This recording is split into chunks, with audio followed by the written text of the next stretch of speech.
kapag palikong gihap ay hotman mga Manila ay ato.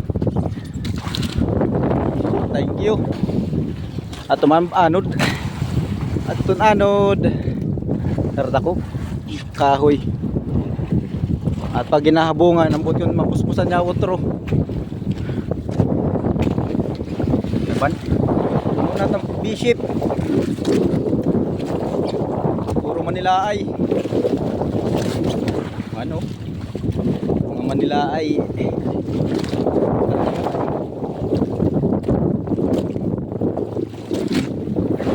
puro salmon. Try sana guys.